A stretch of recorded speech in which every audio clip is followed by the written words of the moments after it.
Olá, boa noite. São 6 em ponto. Hoje é segunda-feira, 10 de abril de 2023.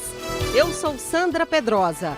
Vamos aos destaques de hoje do TJ Minas Notícias, segunda edição. 2 novos juízes entram em exercício na segunda instância do TJMG. Defensoria Pública pede diminuição de fiança para homem que provocou morte no trânsito em Belo Horizonte. Instituição de ensino é condenada a indenizar aluno por curso técnico não autorizado. A entrevista de hoje é com o diretor do Foro da Comarca de Caxambu, juiz Hilton Silva Alonso Júnior. Você está acompanhando o TJ Minas Notícias, segunda edição. 2 novos juízes entram em exercício na segunda instância do TJMG. A repórter Renata Marques acompanhou a cerimônia e tem as informações. Assinado o termo de posse dos novos juízes que entraram em exercício nesta segunda-feira. Hélito Batista de Almeida, titular da primeira vara de sucessões e ausência da comarca de Belo Horizonte, vai atuar no Núcleo de Justiça 4.0 da área de família. É um novo desafio que eu acho muito importante, a iniciativa do tribunal, e nessa área muito sensível, né, que é o direito de família, que envolve a sociedade, que a família é a célula máter da sociedade. Eu espero que esteja à altura, né, dessa missão que me foi dada, para desempenhar bem essa nova missão. Já o juiz José Maurício Cantarino Vilela, que vem da 29ª Vara Civil da Comarca da Capital, passa a compor a 9ª Câmara Civil. É uma satisfação para mim colaborar no meu limite com o Tribunal de Justiça e diretamente com a sociedade, né? Mantendo o fluxo de trabalho, acelerar uma prestação jurisdicional eficiente. Para o presidente em exercício do Tribunal de Justiça de Minas Gerais, desembargador Alberto Vilas Boas, a expectativa é grande em torno da contribuição que os novos juízes representam para o Judiciário Mineiro. Que eles somem conosco os seus esforços, o tribunal continue mantendo a produtividade e a qualidade do trabalho que é reconhecida no âmbito da comunidade jurídica como um todo. Do Tribunal de Justiça de Minas Gerais, repórter Renata Marques. Defensoria Pública pede na Justiça diminuição de fiança para homem que provocou morte no trânsito em Belo Horizonte. Marcelo Gomes de Almeida tem as informações. Boa noite, Marcelo. Boa noite a todos que estão nos ouvindo. Boa noite a você também, Sandra. Em pedido protocolado neste fim de semana, a Defensoria Pública de Minas Gerais solicita à Justiça diminuição do valor de fiança fixado em 50 salários mínimos para que um motorista acusado de provocar acidente de trânsito e matar uma garupeira de uma moto no bairro Xodó Marise, região norte da capital mineira, responda o processo em liberdade provisória. O valor equivale a mais de R$65 mil. O valor de fiança foi definido em audiência de custódia na semana passada, presidida pelo juiz Leonardo Machado Cardoso, da Central de Flagrantes de Belo Horizonte. Segundo a Defensoria, o motorista não tem condições econômicas de arcar o pagamento da fiança, já que declarou que trabalha de forma autônoma, fazendo carretos com renda mensal de R$3 mil. Para a Defensoria Pública, não é legítimo que o Estado transforme a fiança em instrumento de reafirmação da desigualdade entre indivíduos, garantindo a liberdade somente aos mais abastados e penalizando os economicamente vulneráveis. O pedido ressalta ainda que, exatamente por ser pobre no sentido legal, ele é atendido pela Defensoria Pública e também por isso a sua prisão continua por mais de uma semana. O homem foi preso no dia 31 de março após causar um acidente que resultou na morte da passageira de uma moto que foi atingida e arrastada pelo carro que ele dirigia. A polícia confirmou que ele desrespeitou uma faixa contínua na via ao fazer uma ultrapassagem irregular, colidindo na contramão de direção com a motocicleta. A piloto da moto e a passageira foram arremessadas ao solo. No hospital, a garupeira não resistiu aos ferimentos e morreu. A suspeita é que o homem dirigia sob efeito de álcool. O juiz Leonardo Cardoso determinou outras medidas cautelares ao conceder a liberdade provisória do acusado, como o uso de tornozeleira eletrônica, suspensão da carteira de habilitação para dirigir, proibição de se ausentar de Belo Horizonte e recolhimento domiciliar noturno durante os dias úteis e durante todo o dia aos sábados, domingos e feriados. O pedido de diminuição do valor da fiança deve ser analisado nos próximos dias pela Justiça. Direto do Fórum Lafayette, em Belo Horizonte, Marcelo Gomes de Almeida. Obrigada, Marcelo. O Conselho Nacional de Justiça deve votar amanhã, terça-feira, ato normativo que propõe reserva de 5% de vagas para indígenas em concursos direcionados ao ingresso na magistratura. A medida faz parte dos Objetivos de Desenvolvimento Sustentável, Agenda 2030, propostos pela ONU de redução das desigualdades políticas e sociais nos países e de promoção de instituições eficazes e inclusivas em todos os níveis. O julgamento vai ocorrer durante a 5ª sessão ordinária de 2023. Segundo o perfil sociodemográfico dos magistrados brasileiros, dos 18 mil juízes em atividade no país, apenas 11 se autodeclararam indígenas. A seguir no próximo bloco. Instituição de ensino é condenada a indenizar aluno por curso técnico não autorizado. E ainda, a entrevista com o diretor do Foro da Comarca de Caxambu, juiz Hilton Silva Alonso Júnior. São 6h06. Voltamos em instantes.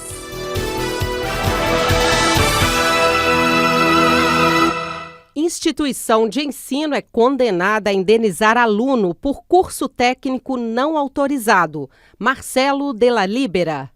A decisão da 9ª Câmara Cível do Tribunal de Justiça de Minas Gerais condenou a instituição de ensino voltada para preparatórios de concursos e formação técnica, que ofereceu um curso técnico de gastronomia sem estar legalmente habilitada, a indenizar um aluno em R$10 mil por danos morais e ressarcir integralmente os valores despendidos com a matrícula e as mensalidades. O estudante alegou que se matriculou na escola, mas ao fim do primeiro módulo da formação, soube que o estabelecimento não tinha autorização da Secretaria Estadual de Educação para funcionar. Segundo ele, isso jamais foi informado aos alunos, que não receberam diploma nem certificado de conclusão de curso. Em primeira instância, os pedidos do consumidor foram julgados improcedentes. O aluno recorreu e o juiz convocado reformou a sentença ao afirmar que o aluno comprovou ter assinado o contrato em 2017 e estar em dia com as mensalidades de 2017 e 2018. Também consta dos autos que a autorização de funcionamento da escola técnica somente foi publicada em 2019, mais de um ano após o término do módulo 1. De acordo com o relator, a súmula 595 do Superior Tribunal de Justiça estabelece que as instituições de ensino superior respondem objetivamente pelos danos causados aos alunos pela realização de cursos não reconhecidos pelo Ministério da Educação. Assim, o magistrado decidiu que o estabelecimento deve indenizar o aluno. Rádio Justiça de Brasília, Marcelo Della Libera. Justiça suspende aumento de preço da passagem de ônibus em Belo Horizonte. O repórter Marcelo Gomes de Almeida está de volta. A desembargadora Ana Paula Nanete Caixeta, que na semana passada era presidente em exercício do Tribunal de Justiça de Minas Gerais, suspendeu durante o feriado de Semana Santa o aumento da passagem de ônibus em Belo Horizonte. A medida vale até o julgamento do mérito de uma ação judicial que está em curso na 3ª Vara da Fazenda Pública, na capital. As empresas de ônibus tentam, na Justiça, aumentar a passagem de R$ 4,50 para R$ 6,90. A decisão suspende uma tutela de urgência deferida pela própria 3ª Vara de Fazenda Pública na última terça-feira. A Prefeitura de Belo Horizonte recorreu da decisão e conseguiu manter os preços praticados sem aumento. Segundo a desembargadora Ana Paula Nanete, o reajuste tarifário de 53% poderia causar graves impactos econômicos e sociais a toda a comunidade de Belo Horizonte e região, já que representa acentuado aumento nas despesas com transporte público. Para a magistrada, o motivo que justifica a suspensão do aumento é a análise do tema pela Câmara Municipal. De acordo com documentação juntada ao processo, o município já enviou projetos de lei à Câmara, com o intuito de solucionar a questão, seja por meio de alteração na forma de cálculo da tarifa, seja pela implementação de novo subsídio. A desembargadora também determinou o envio de cópias do processo para o Centro de Solução de Conflitos, o Sejusc de segunda instância, para que os envolvidos busquem uma solução consensual sobre o aumento das passagens de ônibus. Direto do Tribunal de Justiça de Minas Gerais, Marcelo Gomes de Almeida. Entrevista. Hoje, no TJ Minas Notícias, segunda edição, conversamos com o diretor do Foro da Comarca de Caxambu, juiz Hilton Silva Alonso Júnior. Olá, doutor Hilton, prazer recebê-lo aqui na Rádio TJ Minas. Prazer é todo meu. Boa noite. Doutor, quais as ações que destacam na comarca de Caxambu nesse último ano e como que é estar à frente dessa comarca? Algumas ações que nós adotamos desde que eu assumi a diretoria do Foro foram intensificar a fiscalização no cumprimento da pena, porque com isso se dá uma resposta efetiva para a população, para o jurisdicionado no que tange às leis penais, né, ao cumprimento das regras. Então, com uma parceria que se fez com a Polícia Militar, costuma fiscalizar com assiduidade o cumprimento das restrições, sobretudo quando se trata de prisão domiciliar. E isso tem tido um efeito muito positivo, tem evitado a reincidência, tem evitado o descumprimento e assim o processo de execução de pena tem avançado para o seu fim. Então causa também uma sensação de segurança e de uma resposta do Estado à população, que é necessária. E como estão os trabalhos no Sejusc e qual a experiência de vocês? O Sejusc tem tido uma experiência positiva no que se refere ao setor pré-processual. A Defensoria Pública está instalada aqui na comarca. Sim.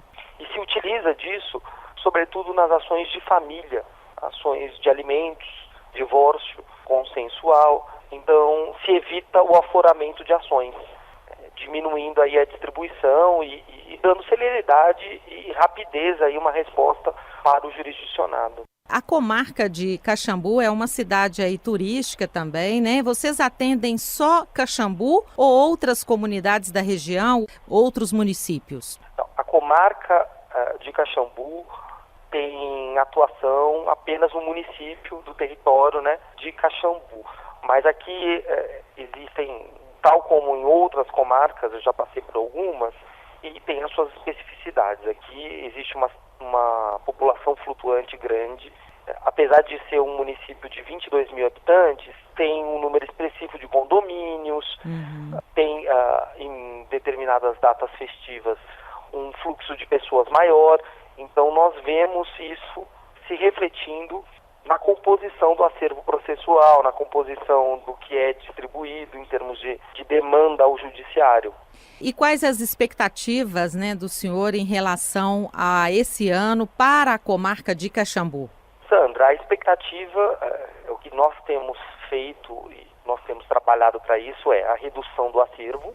Nós conseguimos reduzir, quando eu cheguei aqui tinha cerca de 8.200, 8.300, hoje a gente já está com menos de 7.000 processos. Conferir celeridade na tramitação processual, que a gente tem feito sem descurar da qualidade. Por exemplo, na forma de gerir aqui a comarca, obviamente que eu sigo as determinações e na prática eu fiscalizo. Então, por exemplo, o juizado especial tem uma tramitação mais célere, porque são pequenas causas, digamos, é o que a população conhece, e isso dá uma resposta, isso é positivo, inclusive para a imagem do judiciário. Muito obrigada, quero agradecer a sua participação aqui na Rádio TJ Minas. Conversamos com o diretor do Foro da Comarca de Caxambu, juiz Hilton Silva Alonso Júnior. Muito obrigada e até uma próxima, doutor. Muito obrigado, Sandra.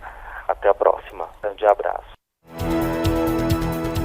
6h16. O TJ Minas Notícias, segunda edição, fica por aqui. Você pode acompanhar também o TJ Minas Notícias no YouTube, na íntegra e com imagem direto aqui do nosso estúdio da Rádio TJ Minas.